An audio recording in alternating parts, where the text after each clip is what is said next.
नमस्कार दोस्तों, चलिए आज का क्लास शुरू करते हैं। आपको अपना स्टडी सेंटर में स्वागत है। अब देखते हैं, चैप्टर का नाम है प्रकाश यानी लाइट। प्रकाश एक प्रकार की ऊर्जा है जो विद्युत चुंबकीय तरंगों के रूप में संचरित होती है। प्रकाश विद्युत चुंबकीय अनुप्रस्थ तरंग है। प्रकाश के द्वारा ही हम सभी वस्तु को देख सकते हैं। अगर कोई वस्तु अगर अंधेरे कमरे में है तो उसे हम नहीं देख सकते हैं, अगर जब तक नहीं हम उसमें या तो टॉर्च, मोमबत्ती या कुछ भी लाइट लेके जाते हैं तो तक उसे नहीं देख सकते हैं। यानी कि प्रकाश के माध्यम से हम किसी भी वस्तु को देख सकते हैं। कनिका मॉडल का शुरुआत जो था आपका कब 1663 में दकार्ते ने किया था। अब देखते तरंग सिद्धांत को हाइगेंस ने 1678 में दिया था। प्रकाश की प्रकृति जो है वो तरंगवत होती है, यानी कि तरंग जैसी होती है। अब 1850 में फूको ने बताया कि जल में प्रकाश की चाल वायु की अपेक्षा कम होता है। जल जो होता है वो डेंस ज़्यादा, मतलब कि घना होता है जल, तो उसमें प्रकाश बहुत कम पास होगा। जबकि वायु जो है वो पतला होता है, उसमें मीडियम पतला होता है, इसमें ज़्यादा तेज़ी से प्रकाश गमन करेगा, नहीं गुजरेगी। विद्युत चुंबकीय तरंग अनुप्रस्थ होती है। प्रकाश के अनुप्रस्थ तरंग जो है अनुप्रस्थ तरंग कहते हैं। और प्रकाश ऊर्जा के छोटे छोटे बंडल या पैकेटों के रूप में चलता है। इसे क्या कहते हैं, हम इसे फोटोन कहते हैं। आगे फिर देखते हैं, प्रकाश के कुछ घटनाओं में तरंग और कण माना जाता है। तो इसे हम क्या कहते हैं, दोहरी प्रकृति कहते हैं। दोहरी प्रकृति जिसके तरंग और कण में माना जाता है। और प्रकाश के वेग की गणना सबसे पहले किसने, रोमर ने किया था। वायु और निर्वात में प्रकाश की चाल सबसे अधिक होता है। वो जबकि वायु और निर्वात ये दो चीज़ में प्रकाश की चाल सबसे अधिक होता है, यानी कि 3×10⁸ मीटर प्रति सेकंड होता है। और प्रकाश की चाल माध्यम के अपवर्तनांक पर निर्भर करता है। जिस माध्यम का अपवर्तनांक जितना अधिक होगा उसमें प्रकाश की चाल उतनी ही कम होगा। जितना अपने किसका अपवर्तनांक जितना अधिक होगा उसमें प्रकाश की चाल कम होगा। अगर अपवर्तनांक ज़्यादा है तो प्रकाश की चाल उतना ही कम होगा। प्रकाश को सूर्य से पृथ्वी तक आने में समय कितना लगला, 8 मिनट और 16.6 सेकेंड का समय लगता है। अब चंद्रमा से परावर्तित प्रकाश को पृथ्वी तक आने में ये जो है आपका 1.28 सेकेंड का समय लगता है। प्रकाश के 3 प्रकार, प्रकाश जो है मुख्यतः हम 3 प्रकार में देखते हैं, पराबैंगनी हो गया, अवरक्त हो गया और दृश्य प्रकाश।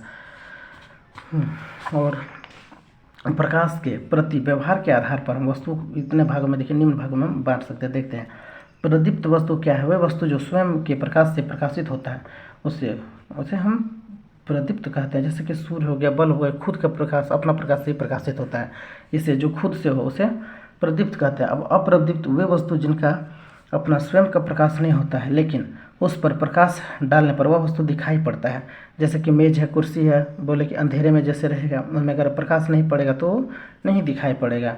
तो ये सब जो अपना इसका खुद का प्रकाश नहीं होता है, इस पर प्रकाश पड़ने के बाद ही हमें दिखाई पड़ता है।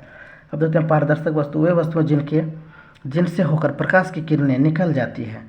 अब देखते हैं, कांच हो गया, जल हो गया, कांच से प्रकाश निकल जाता है, बाहर हो जाता है। जैसे किसी के घर में लगा हुआ था खिड़की में प्रकाश, तो देखिए उस तरफ से घर में, रूम में, यानी कि प्रकाश प्रवेश कर जाता है।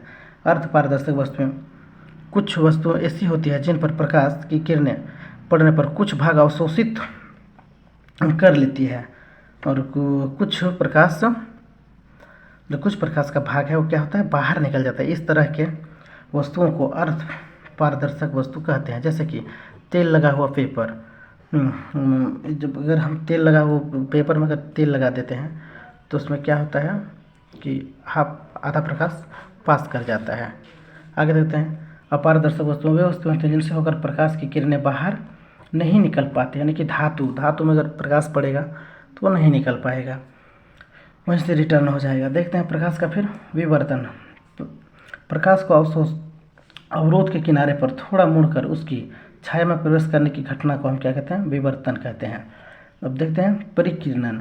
जब प्रकाश किसी ऐसे माध्यम से गुजरता है जिससे धूल कण अन्य पदार्थ के अत्यंत सूक्ष्म कण होते हैं तो इसके द्वारा प्रकाश सभी दिशाओं में, यानी कि धूल कण में पड़ते तो उसके प्रकाश के सभी दिशा में प्रसारित हो जाता है, फैल जाता है, और इस घटना को हम प्रकाश का परिकिरणन कहते हैं।